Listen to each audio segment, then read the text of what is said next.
Welcome back to the third episode of the Empty Cup podcast. Today we're talking about chasing discomfort in college. I'm joined by two very special guests today. Nathaniel is back for the second time, and we got a new guest today, Daniel. Well, thank you for being on the show, both of you. Thanks for having me. Yeah. Thank you. If you guys want to, Nathaniel, they already know who you are, but Daniel, if you want to introduce yourself a little bit, talk. Yes, I am a Georgia Tech CS major. We are quite rare. You don't find too many of us.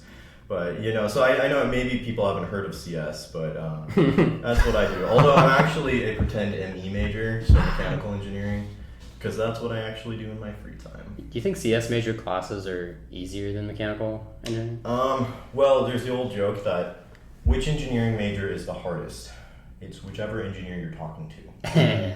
But I'm a pretend engineer, so I don't know. Yeah. And so let's just get into the podcast. Just in case this is the first episode you're watching, since they might not have seen the first one Well, they should. You should go back and watch the first two in case you haven't. You're right. But just in case, I'll introduce myself again. My name is Nathaniel, and I spent the first 2 years of my college career at Georgia Tech, but have left or dropped out recently, and so that is the perspective that I'm bringing. Yeah, I guess I should introduce you every single time you become a co-host of the podcast. Yeah. We're talking about chasing discomfort today, and I thought, first of all, why do you guys think people should chase discomfort rather than just living in their comfort zone all the time? You guys want to start? Daniel, you can start us off. Well, there's a lot of benefits. However, I think it would be interesting after talking about the benefits, talking about why people shouldn't chase discomfort. Why you should actually just stay in your comfort zone, because there is some benefit to it. But as far as discomfort goes, is the way I see it, you have two options. In life, you're going to suffer. Like, it's gonna suck sometimes. That's unavoidable. If you chase discomfort, it'll probably suck more. Like, you're probably going to suffer more, but you might just make something for yourself. And you might be able to reduce the overall suffering in the world if you really try and do good for other people and make yourself better. Similar to like an investment, where if you invest a lot into this and you grow out something bigger, you can pay bigger dividends to other people. So it actually raises it. Instead of always it'd be like being comfortable might be more akin to having a savings account where it's sitting there and it's comfortable. You don't have that risk involved. You don't have to worry about the loss and struggle, but it is more secure. And so if you want that, then that might be an option. But if you go out and you choose to do the riskier things, you have greater reward there, and so that would be one benefit of it. It's a good analogy, and I wanted to add something to that too. How sometimes it might suck more if you're quote unquote chasing discomfort. Obviously, life is going to be hard regardless if you pursue your ideal career, ideal body, ideal living space, lifestyle, relationships, etc. But the one thing that you might find on the other side of pushing yourself more and putting yourself through a little bit more of bad or hard situations is the freedom of having a healthy body, of having a good family, of having a good career, good financial situation, or just more fulfillment and happiness in life. We were, before we even started this podcast, just made a interesting point about what you want to do after college, and you don't necessarily have to have a big career job lined up just because you go to a college like Georgia Tech. Yeah, I mean, it's why do one thing in life? And what the hell do you know at 22 that you should choose? You don't know anything. I mean, if you're doing it for the right reasons, for instance, you have your parents you want to take care of. Okay, yeah, maybe it makes sense. You need to go make some money, but if that's not what you want to do, why are you doing it? You might think you want something, but do you actually why don't you test that a little bit and see what you actually enjoy doing? What are you doing with your time if you could do anything? And is making money for the sake of making money what makes you happy? Because if it does, then fantastic. I mean, America's a good place for Yeah. if that's what you like doing. Oh boy, At the right great. place. But I mean, otherwise, it's just like it's a tool to do what you want. Like you got to make money, you got to eat, like, and you don't have to love it, but you know, it's the fuel for what you do love. Like, so it's like, yeah, you know, just do what you want. Yeah, that's a good point. Before we get too much further into like jobs and talking about like different aspects of chasing discomfort, I wanted to start off by talking about in like the self-improvement community. There's this, especially a big YouTuber named Hamza. He has this signature phrase: "Do the hard work, especially when you don't feel like it." And that's basically to show like delaying your like gratification now, like delaying that feeling of like, oh, I'm playing video games, or oh, I'm like partying, or just scrolling on your phone, like not doing any hard work, and doing things that maybe you don't want to do in the short term will pay off in the long term, because you will build something for yourself, or maybe you're just getting mentally stronger, physically stronger, or working towards something else that will create happiness or a sense of success for you. So that's kind of my idea of why you would chase discomfort in the first place, is kind of this idea of like building your character and building who you are as a person. So yeah, and then the first thing I guess we could talk about is jobs, right? You brought it up, Daniel, talking about like, especially at Georgia Tech, there's a lot of people that aren't really interested in computer science, but do it because that is a huge market field right now, and I guess that's you, right? Well, no, that's not exactly why I chose it, but it was more of the optionality that it gives me. How so? So, well, one, there's a few different factors, but CS is one of those few areas where it gives you the most options, and when in doubt, you can't know the future, so a good heuristic to go by is choose the option that gives you the most options. I like CS. I'm like decent at it. I mean, or at least I thought I was better at it until I came to Georgia Tech. Now I think I'm about average. But it gives me so many options. I can live anywhere I want. I can do something decent that I think is interesting. Get paid a good amount. Yeah, like if I get that, I can always have it in my back pocket, no matter where I go. So I can be an ice cream man in Thailand for like a year, and like I don't have to worry, because it's like, train like Thai too. Yeah, I mean that might be fun. Yeah. I actually kind of I agree, but I think like because you're interested in ME, I feel like ME has a lot of different facets you can go into. Because for instance, when I apply for internships, I hear back from a lot of IE jobs. I hear back from a lot of ME specific jobs, but also I know people that go into work in aerospace, maybe some like other like chemistry related engineering. So I feel like even ME is a very broad field. You can go work in a lot of different places. It doesn't pay as well as CS, not even close. But it's still a very cushy job. Like you make more than the average person does. I think it just comes down to like if you enjoy it or not, or enjoy the classes too. Like if you can get an ME job without being an ME, that's kind of what I want to do, because some of these classes are horrible. I have to say. Yeah, that's when I'm a pretend ME. It's because I like doing the hands-on parts of it. I only want to learn as much theory as I have to. So I do not want to learn any more than I have to. Yeah. I mean, it's cool and all, but it's cool. It's only as far as long as I can make stuff. And usually people explain concepts to me. I'll just ask an actual ME major, like, oh, don't ask me. I wouldn't know. Rotational velocity and all that. And like when I was turning stuff on the lathe, like I had one guy who was like, yeah, well, like the rotational velocity is going to be greater at the edge, and I was like, what is that? Oh, that is true. Yeah, that's or like, basic. what is resonance? And I asked somebody, and they like explain it, and it makes sense because I'm working on a lathe, so I have the example right here instead of a piece of paper. That's actually a really interesting point, is that they could teach a lot of these classes, theory classes, with physical examples. So, I'm not just like saying, okay, like for example, my fluids class, we're doing a dimensional analysis problem, and it's like, okay, here's a sparrow that has this certain speed comparison to a hawk, right? And they give you the angular velocity of how it like flaps its wings, and you have to calculate, okay, so how fast does a sparrow have to travel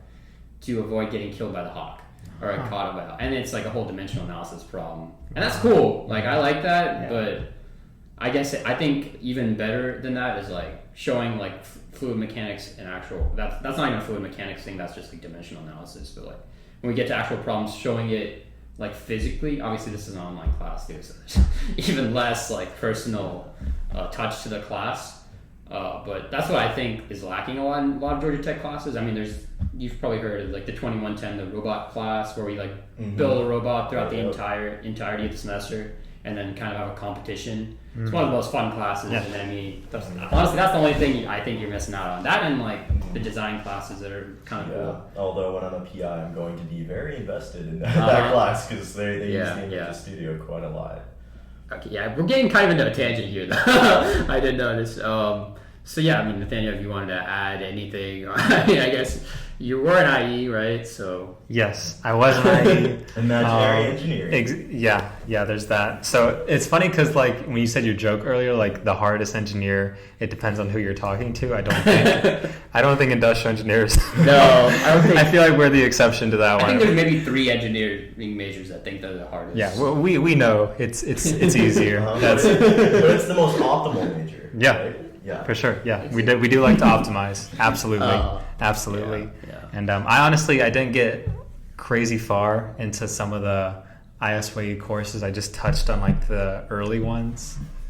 So, but in terms of jobs, like you went from like this comfort of like having the stability of core classes and then knowing that you'll probably easily find a job if you like stuck through with it. Oh yeah. And then you gave that up because you're like, I'd rather pursue this passion of mine in digital marketing, right? Yes, that is what I'm working on. And it is extremely scary to be like, wow, my whole life is just kind of open in front of me. And I'm working at a restaurant right now as a server, and I'm like, I will still be doing this in 10 years if I don't do anything to push myself.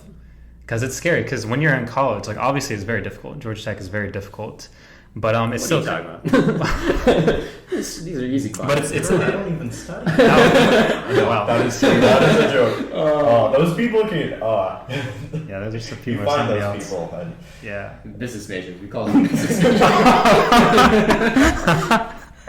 But yeah, your path is laid out for you. Like you kind of have some classes that you can choose, but for the most part, it's like, okay, walk through these steps. At the end, we'll hand you a piece of paper, and people will give you nice jobs as long as you can talk well in an interview. And now it's like, oh man, I really have to go learn some skills or figure some of these like sales, negotiation, marketing, all that stuff out, and like have like obvious value to other business owners or other professionals, or else I'm just not gonna catch anybody's attention. True. Yeah, that's what I thought, like the perspective you get out to this. But I guess job wise, we could come back and reel in. So for anyone that's trying to start off, maybe pushing their comfort zone a little bit, I think like one of the easiest ways, the most controlled way, is taking cold showers every morning. Especially now that it's getting into summer. If you live in Georgia, I'm sorry, we are all struggling right now. It's 94 degrees like every day. Yeah. And if it's not sunny, it's thundering. There's thunder and rain. So quite horrible weather these summers. But I think the easiest way to start kind of testing your comfort zone, like pushing yourself a little bit out of that comfort zone, is by doing cold showers and trying to do it every day and pushing how long you can stay in the cold. I know you've done it for a good bit. Yeah, I've done it actually every single day of this calendar year. So today is June 17th, so I think it's the 167th day of the year. So that's how many days in a row I have taken cold showers. And I think that is like probably the absolute best thing to start with if you want to take that first step, because cold showers is just like, it's definitely uncomfortable, but it's one of those things that only have positive benefits. Like it literally helps your health in every metric. For and sure. you honestly, you always feel better coming out the other end. It's just training your mind, practicing like that muscle of like, okay, I have to endure this discomfort to be in a better place in a few minutes. Yeah, that's actually the mentality when I first started doing it. It was, I have this little saying that I like, which is, this is going to suck, but that's okay. Yeah. Meaning like, it's okay that it sucks, but you're going to do it anyways. And that's the way it works. So building that habit, so that way when you go and do other things throughout the day, it's kind of like, oh, okay, well, like, it's not so bad. Like I'm used to it. Like I know that this is gonna suck and I'm gonna come out the other end, and it just builds that kind of like confidence, and you'll be able to do it. You'll be fine. Yeah, I think it's one thing about cold showers and a few other things on our list to talk about, like fighting, for example, is I don't know, in our like modern world, it's very easy to become like kind of complacent almost, and like you don't really feel the sense of like I'm alive right now, right? And like when you really test your body is when you feel like, wow, like this is how my body responds, like, you know, this, I'm alive, like that'll shock your body, you know, like all those kind of shocks, or like anything where you get the adrenaline pumping, you know, that's... What do they call it in Fight Club? Near life experiences. Yeah. Your life experience? That's interesting. Experience, yeah. Because you feel much more alive, present, like you're completely present. Yeah, I remember that occurred to me when I fell off my bicycle onto the like in the middle of the road, because there's this little streetcar and they have like these trolley lines in there, and my wheel went right into the groove, flipped over, and I was like, oh shit! But like afterwards, it was like you felt really like alive. I was like, oh okay, this is that near life experience that you're talking about. Wow. I know exactly. Like, actually, I had a memory when you were talking about one time when I was like, some dogs started chasing after me in my neighborhood one time, and they scared me half to death. And they were like, just came charging like around the corner towards me. They were like medium-sized dogs. So I'm like, and there was two of them. But it would have been ultimately like I screamed at them, like just like let loose, like bellowed from like the deepest part of my being, and like scared, like literally like it like hurt my throat. Like my throat was sore for like days afterwards. How hard I screamed. But yeah, like that whole night, like I didn't go to sleep until like 2 or 3 in the morning, because I was just like charged to the max. Like, oh my goodness, I want to go like hunt something or fight somebody. It's weird how like traumatic experiences make you feel alive. Oh god, yeah. I was watching a video one time, and this was like way back in high school, that really woke me up. Was that like talking about like animals that live in a zoo versus in the wild? Talking about like animals, they have all their needs met and they live like twice as long in the wild, but were those animals ever really living? Twice as long in the zoo, you mean? Yeah, twice as. So like say like, and it was like making the comparison to humans, like, oh, like on average we live like 80 years in these like first world environments where all our needs are met, and then like in harsher environments, like humans, you know, on average like might not make it a 40 sort of thing. But talking about how like in these cushy first world environments, like were we ever really like, did we ever have those like near life experiences to people in harsh environments who experience them like on the daily, probably searching for food or feeling afraid from like other like predators, or I don't know, other people that might attack them? Yeah, that reminds me of the book Anti-Fragile, and the author, he talks about this whole idea that life needs uncertainty and volatility, and it will actually it'll grow stronger that way. But if you take things and you make it too controlled, too comfortable, then that's where actually a lot of issues can come. So once things get controlled, there are these ideas of like a black swan, where this big unforeseen event can come through and just wipe out the entire system because it couldn't predict that. So instead, being more dynamic, it'll allow you to do that. And an example of this, I once met this girl who, she was from Germany, and in this little town they had cobblestone, but it was an old town, so the water had eroded all the cement between the bricks, and there were so many bumps. When she was a child, she would ride a bicycle and just be bump. So a lot of like small impacts on the bones. So that small stressor over time, she ended up getting super dense bones, and when she swims, she sinks because her bones are that dense. So it's kind of like, with this, it's you need the stressor, and that will trigger an adaptation response, and then you need time to recover so you can get stronger. But if you stress the system too far, like if you get like super overwhelmed, that's where things break. So you need to stretch, recover, and then you can stretch more. But if you stretch to the breaking point, you die. Those impacts are fine. Falling off a building, not so fine. That's from a big concept from the book The Way of the Superior Man, which y'all, I know you've read it. You definitely need to read it soon. And it spends like a whole chapter talking about like living on your edge, which is like, here's the edge of like your comfort zone of what you can handle, and you lean over that just a little bit, and ultimately, you know, your comfort zone keeps pushing out further and further and further, and next thing you know, you have dense bones and you're sinking when you're swimming. Yeah, for sure. And you're talking about like little bits of stress rather than like going too far. And that just got me thinking of like working out. Like, you know, that's how you like start working out, is you stress the muscle, create those micro tears, and they grow back stronger. It's kind of like, that's why I think working out is like a great example of like chasing discomfort, because you're like causing your body discomfort.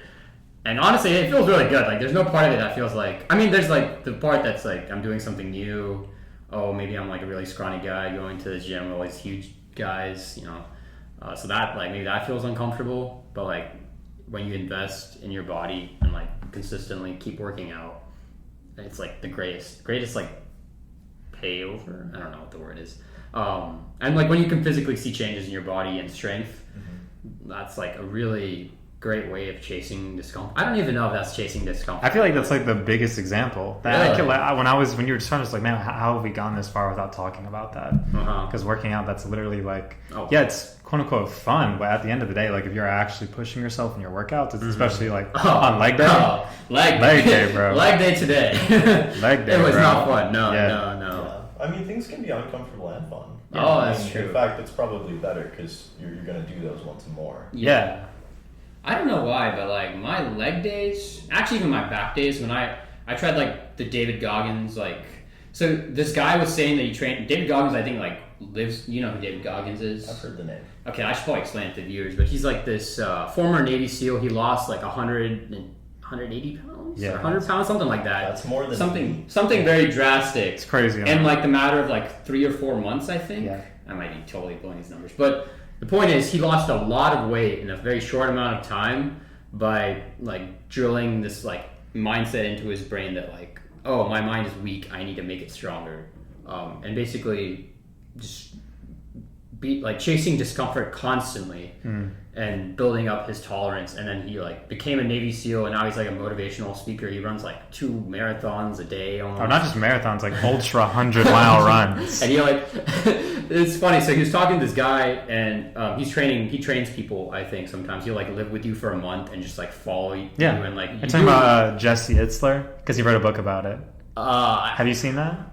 Maybe. Is he the guy that was talking about like the 100 pull-ups? Yeah, the guy with curly hair. Yeah. So he actually wrote a book about it, like living with the Navy SEAL. Yeah. David And like Goggins. the whole thing with the, it was like storming outside. It was like Yeah. freezing cold. It was like, yeah, we're going for a run. It's This a is good great. day for a run. Yeah. And then he like went in and jumped into like a little A frozen lake. Frozen lake, and he was about to catch hypothermia. He's like, "We gotta get you out. You're like 2 yeah. minutes more, and you're gonna get hypothermia." Oh my god! He's like, "Wow, what did I sign up for?" This guy.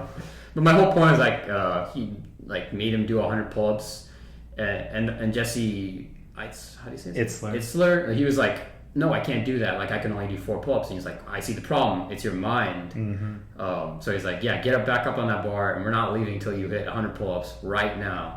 So I was like, okay, I'm going to time it, see how long it takes me to do 100 pull-ups. It took me like 40 minutes. Wow. Did you do that today or recently? I've done it 3 times now. Yeah, 40 minutes is actually my best time so far. It's not even, but like, I stay sore for a good bit after that. And that's like, that is painful because my calluses get insane from that. And that's like the example of like, I really don't want to do this, but I'm doing it. I'm chasing that discomfort for this feeling of like, success, that I beat my time, that I've gotten stronger. And so that's why I like working out. Definitely, I guess you're right, like it's definitely a good way of chasing discomfort, and it's not even like one of the most bold ways, I don't think. I mean, maybe when you're starting it definitely is like that first step towards like, especially if you're a really skinny guy or really fat, like you might not want to work out because you're fear of judgment. But honestly, that's probably those kind of people that people like the bigger guys have respect for. Like, you know, you come in and see this scrawny guy putting his heart out, benching 95 pounds or whatever, and you think, damn, that's badass, right? Yeah, I think that's usually if they have any thoughts, but I find that people very rarely have thoughts about other people in the gym. Yeah. Honestly, like the bigger guys are honestly the most nice people at the gym, and they'll definitely help you out if you need it. Yeah, it's the same is true in jiu-jitsu, which can be kind of frustrating because the guy who like really kicks your ass, he's actually just like the nicest guy ever, and you're like, wow, not only is he better than me, he's nicer than me. Screw this guy. Yeah. I guess we could talk about fighting because I tried it for a week, jiu-jitsu with Daniel, but Daniel, you're the one that's the expert on fighting here. I wouldn't say I'm an expert. Right? Like Expert compared to the rest of us. So I think we talked a little bit earlier about what was it? You got to be a fool before you're a master. Yes. Mm-hmm. And that's pretty true. So right now I'm a Brazilian Jiu-Jitsu blue belt, and I think I'm like the crappiest blue belt in the world. But that's how it Take always pride in is. it, bro.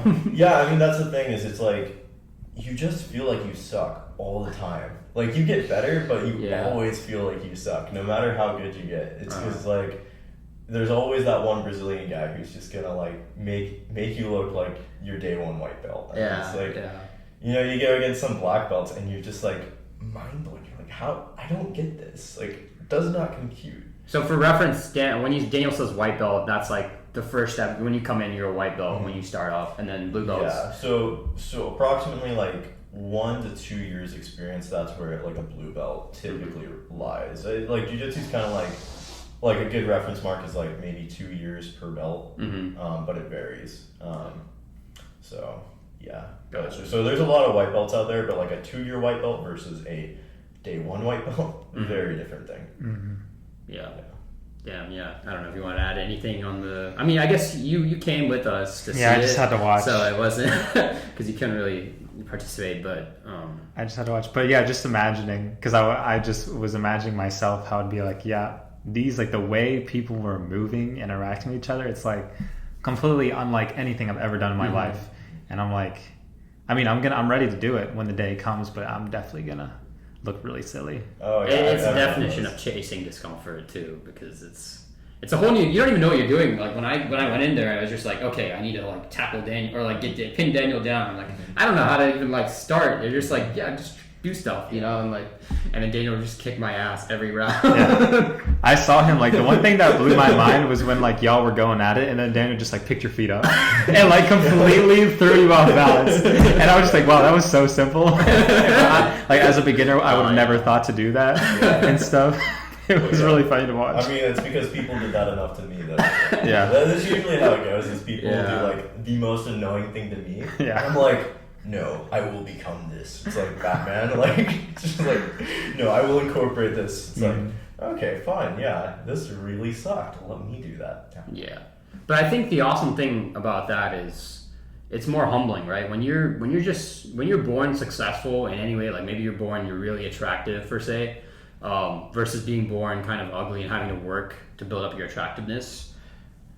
Who do you think is going to enjoy it when they have built like a successful, I guess like found a successful partner that they like achieve, you know, like if you're starting out, I mean, this is kind of traditionally speaking in a sense, like if you start off at like you're like looks wise, you're a 3, you know, versus if you're like a 10. But there are a lot of things I personally think you can do to better your looks, right? If you're working out, if you're, you know, growing a beard, there's a lot of things that traditionally speaking. Oh yes, the beard. The beard. Always We all got the work. beard, bro. Well, I mean, the thing about that though is that like different things are attracted to different people, right? Yeah. So I mean, there are set standards that like most people would agree with. Like you can say that like a person that works out isn't attractive, but I feel like for the majority, most people think like a person that is well built and fit is like you can't help but like admire that, like, you know, the amount of work they put into their body. And I think most people would find that attractive. Maybe guys just find that attractive. I think it's like, yeah, like low-key, I'd be looking at nice guys. Yeah, I mean, I do it too. Yeah, you're like, no, dude, But I know a good number of nice those. glutes, bro. Yeah, for real, bro. We checking it out. Checking them out. How much you squat? We're getting a little sus here. Yeah. Yeah, I'm just saying, like, I've never seen any girls come up and ask guys about their squat. Well, no, but they might think it, you know. That's what I think. At least that's what I like to believe. Like, and my whole point with this was going. Honestly, kind of forgot what my point was. We just didn't run enough. Fighting. My point was that when you've built up something and you've had like that humbling of failure or realization that you're starting off very low, it means a lot more to you when you're successful. That was my whole point. I don't know why I started off with that. I would totally agree. You know, with like that. when you get your ass kicked in jiu-jitsu and then you like work at it for years, and then finally you see progress. You know, you get up, you move up in a belt to blue belt, or you go and win some fights when you compete. You can see the difference, or like when you work out and you're like, oh, I can bench 225. No, I can't actually. I'm close, but when you can bench that amount, it's like, wow, I did this. Like I look at the guy that I was like a year ago, and I'm like, wow, like I've become so much like stronger and better. Yeah. Not better, but maybe. Yeah. Hopefully better. I agree with that. So like the first match I had when I started competing again, it kind of shocked me because I didn't realize I knew some of the things I knew. Like I didn't realize I was able to perform techniques with that precision and whatnot. And like very simply, I guess without getting too technical, I brought the guy down. I tried one technique, didn't work, but immediately recovered, spun around, grabbed his back, and then put in a choke. But I did like some extra details that like I didn't even remember. Like I performed it better than I even did in training. Oh, wow. Where I did certain things like if you trap one arm, it's really easy to choke somebody with two arms when they have one. So things like that, you're like, wow, because that was back. I was much lower level then, and those were the kinds of things I didn't like consciously know about. Like now, it's like it's just like second nature. Okay, yeah, I'll go do it, and like I know it. Yeah. But then I was like, oh, okay, I didn't realize, and like I was also hitting other things in competition. I was like, oh, I didn't know that I knew this, and then things I thought I knew, I did not know. Yeah. That's one. Yeah, I'll just connect that. So, and one word that you mentioned earlier was like humility, and how one thing I've noticed, especially like growing up, is that like the more things you try and the more you put yourself out there, the more you realize like how much you don't really know. And that's why like oftentimes I've found that like the people who have done the most are usually more humble, and usually the people that are like talking shit or like being really arrogant are usually people that don't do much because they have like an inflated sense of self because they've never actually like never actually tested where they're at. And that's exactly with like competition, where like you really test like that competition like made yourself like was very honest in terms of telling you where you're actually at. And so that in like in a sense produces like I guess another layer of humility or awareness of where you actually fall within the realm of Brazilian Jiu-Jitsu. And the more things that you like in terms of physicality, in terms of career, social ability, all that stuff, the more you test yourself, the more you push yourself, you have an awareness of where you're actually at and how much you actually have to learn. Which goes back to like what you mentioned with honesty and not lying to yourself, because that's a big trap, is thinking everyone thinks so they can fight. Like everyone comes into jiu-jitsu with an ego. They're like, yeah, I'm not like they always think they're gonna be better. I mean, I'm using absolutes, of course not everyone. Oh no, I can tell you as a guy walking in, I walked in there, and of course I was just watching, but there was like this 120-pound girl, and I was like, after 30 minutes of watching, I'm like, okay, even she, like the smallest person in here would just run circles around me. Like honestly, I would stand no chance against her. Me. Yeah. She does some things that I'm like, that are so quick and so precise. I'm like, oh shit, like trying to recover from that. But yeah, so it's like people often lie to themselves. They have this because you don't want to. I mean, who wants to be like, oh yeah, if I get in a fight, I'm gonna get my ass kicked? Yeah, like who really wants to admit that? No, like you want to save face a little bit, but the reality of it, like most people don't know how to fight. They don't know how they would be in a fight until they do. Yeah, because even if you have like certain skills, like the realization of being in a fight kicks in this like fight or flight response within you. And I mean, I think that's a good thing about practicing self-defense is like you can at least expose yourself to like, okay, I'm competing with someone, like this is kind of almost replicates that sense when if you actually got into an altercation in real life where you had to protect yourself. Maybe not to that full extent, because that'll just you don't have time to like prepare your mind mentally when that happens. You just have to react, right? So it's not there yet, but it's closer. At least you have some skill, especially in jiu-jitsu, like you said. Like sometimes you don't even think about the fact that you can do certain things without even knowing. Like, oh, I trained that in, I drilled that in like 100,000 times in practice. Well, that's exactly why you train. That's why you train. You can't think. You don't have to. Yeah. A lot of times in matches, so I've had some matches where there's such an adrenaline rush. Like the adrenaline, like dump is the pump and dump is like, yeah. No. Like that's the other. That's what you call it. Because like after a match of like with your adrenaline going, you hit the adrenaline dump, which you're just like dead. Yeah. And you have to People like pass out or something? No, like that level, but it can be really tough, especially if you have another match lined up, so it's good to take a break, and then the next match, you'll be a lot more level-headed. I see. But a lot of times your first match, it is that fight or flight, you cannot think. It's almost like an out-of-body experience. Where, like, that's why, like, it was good I had footage, because I didn't remember the things I did. Like, I did it afterwards, like, I literally had to walk away. I was just like, I like, you know. Did they record it for you to watch? Teammates. Okay. Yeah. So you could like see him like, I don't remember doing that. Yeah. You No, watched like, that. literally, I was like, oh, okay, that's fine. Oh, I'm pretty good. Good move. Good move. Yeah. Yeah, I think we're running a little late on time here, but just one more topic I want to talk about before you have to run out of here is becoming a content creator or like starting a business, kind of becoming any sort of like entrepreneur. I know we can at least talk about this. Maybe Daniel, you can just provide a different perspective. Oh, I have done a few things in my day. Oh, yeah. Okay.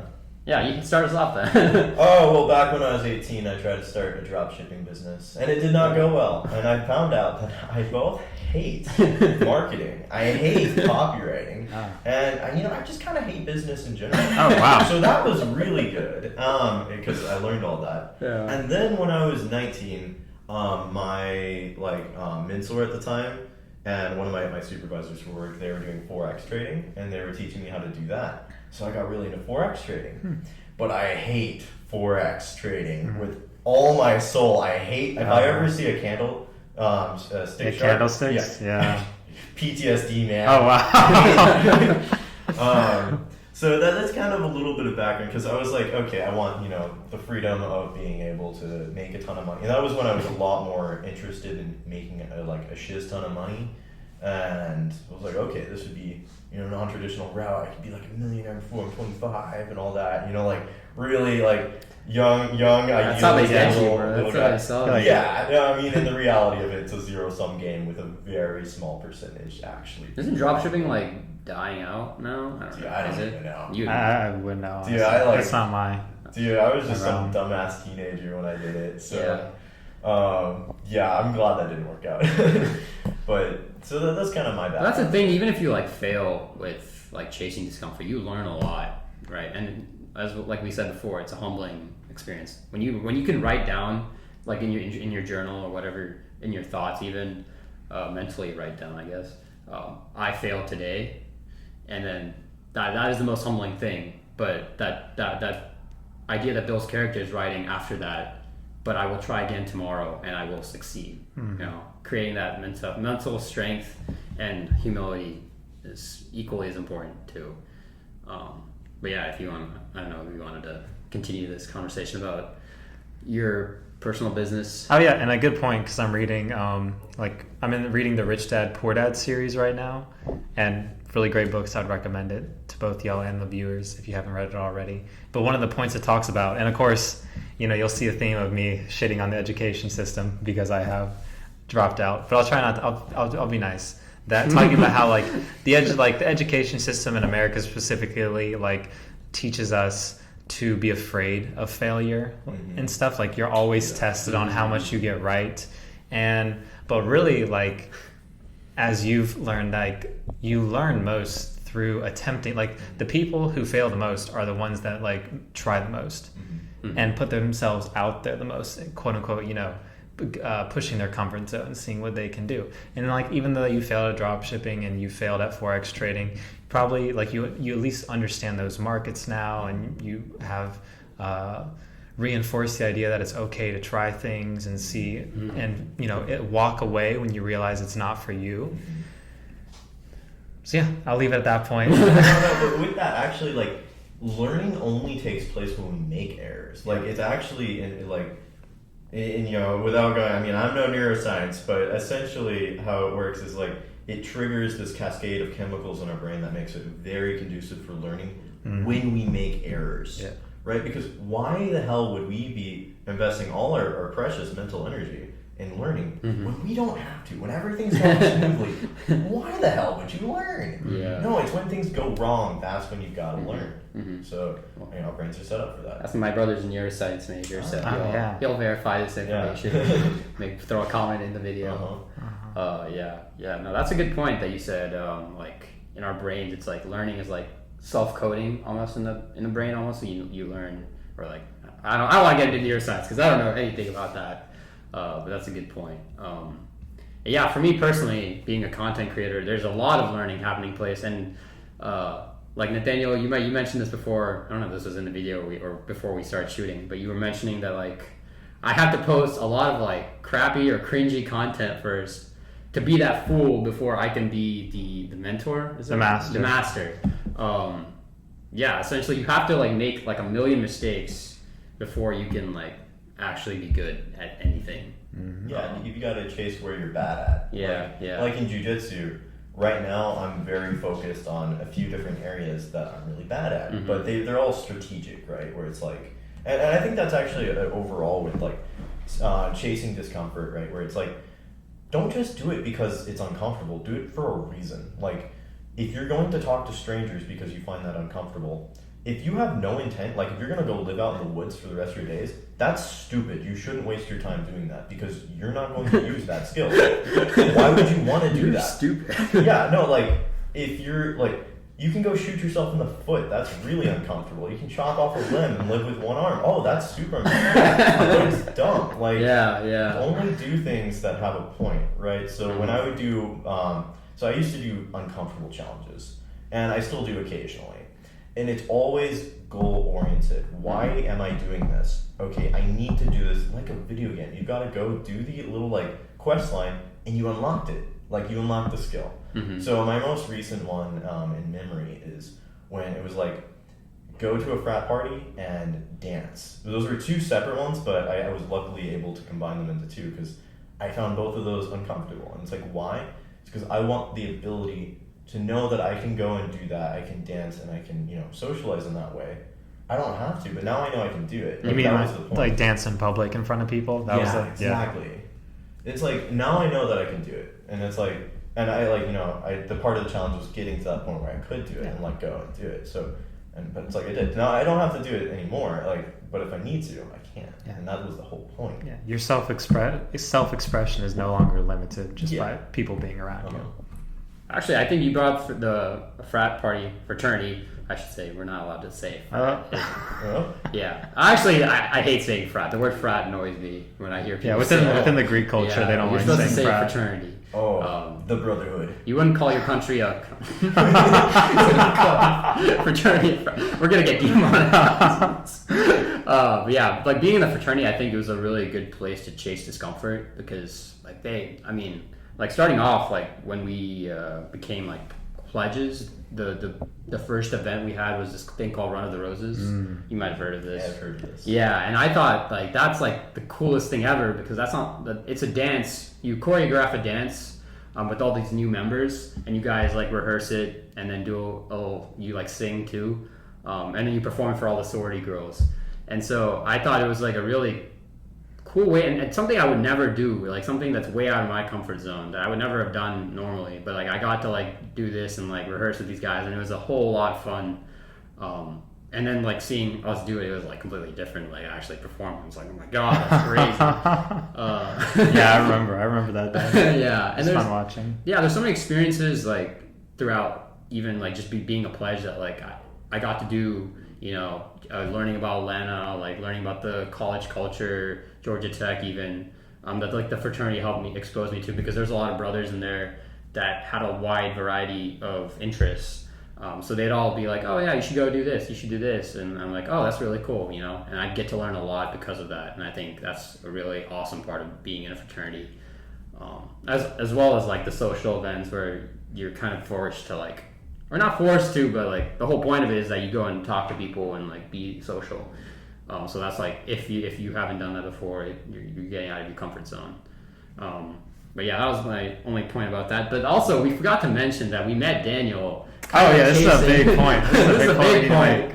We met Daniel kind of getting out of our comfort zone. Me and Nathaniel and I were shooting, or like kind of test shooting a video where we were just like interviewing Georgia Tech students, asking them questions during like finals week. It had nothing to do with finals though. and we ran into Daniel, and funny enough, he was actually doing one of his challenges. He was wearing like that really. Oh no, it wasn't a challenge. That was just like I'm just gonna wear this whack shirt. Yeah. Well, I mean, I remember a bunch of yellow. Life is my video game, Yeah. and I will choose whatever character That's so I awesome. want.